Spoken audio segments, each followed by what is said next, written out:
उसके बाद पुण्यात्माओं संध्या आरती, क्योंकि संध्या आरती का ही चल रहा है पूरा कंसेप्ट।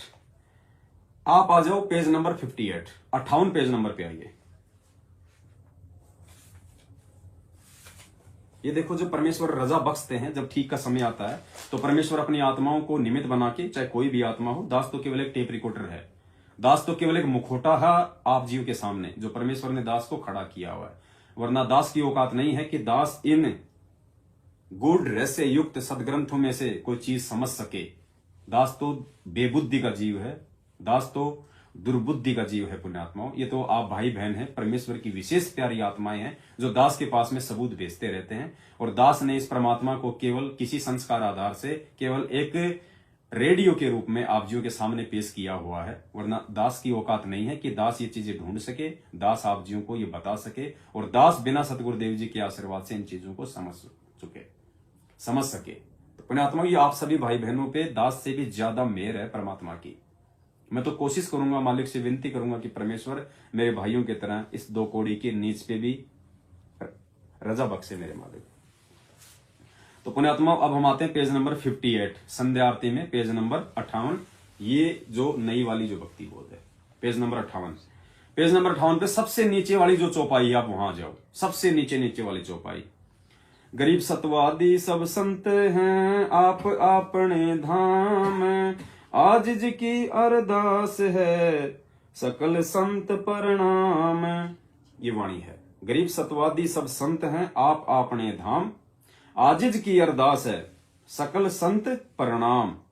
यानी आज से पहले परमेश्वर ने जिन जिन संतों की भूमिका की उसका जिक्र कर रहे हैं कि वो भी अपनी जगह आदरणीय है, सम्माननीय है, लेकिन पूजनीय नहीं है। पूजनीय तुम्हारे गुरुदेव भगवान है। आजिज की अरदास है, मुझ नीच की प्रार्थना है, अरदास है सकल संत प्रणाम। मैं सभी को नमन करता हूं, मैं सभी का आदर करता हूं, सम्मान करता हूं, क्योंकि वो परमेश्वर के ही रूप थे। लेकिन हम उनको पूज्य रूपों में नहीं गिन सकते। पूज्य रूप में हम केवल अपने गुरुदेव को ही गिन सकते हैं। तो भेद क्या दिया है परमपिता परमेश्वर जी ने?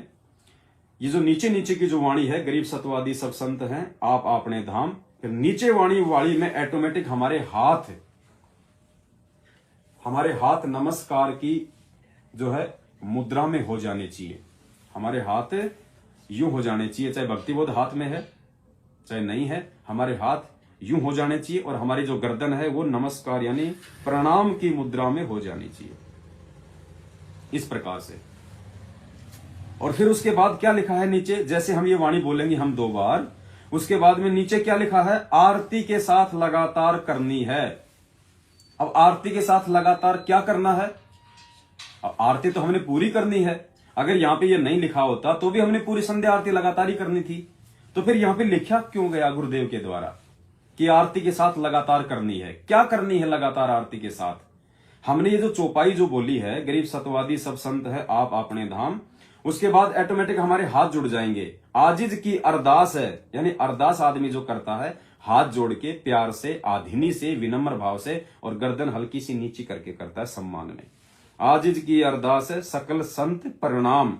फिर लिखा है आरती के साथ लगातार करनी है। हमने इसी मुद्रा में रहना है, आधीनी वाली मुद्रा में, हाथ जोड़ के, गर्दन नीची, और आरती के साथ लगातार, यानी लगातार हमने इसी मुद्रा में, ये जो 4-5 जो चौपाइयां हैं आगे की, ये साखी से ऊपर तक की, यानी यहां से हमने हाथ जोड़े जहां परमात्मा ने लिखा है कि आरती के साथ लगातार बोलनी है।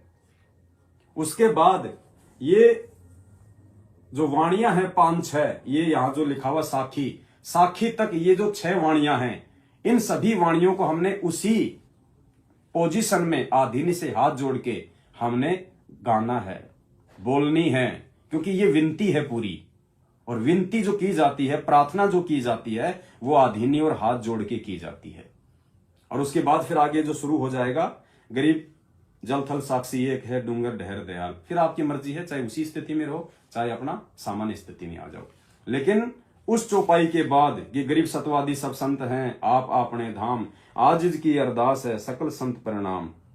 उसके बाद आगे की ये 6 लाइनें हमने उसी मुद्रा में आधीनी से परमात्मा से ये प्रार्थना करनी है, क्योंकि गुरुदेव का आदेश है कि आरती के साथ लगातार करनी है। ये नीचे लिखा हुआ है, नीचे छोटे छोटे शब्दों में, आरती के साथ लगातार करनी है।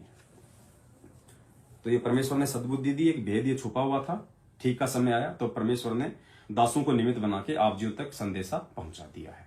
करना या ना करना ये आप जी के अपने समझ और विवेक के ऊपर है, दबाव किसी के ऊपर नहीं है।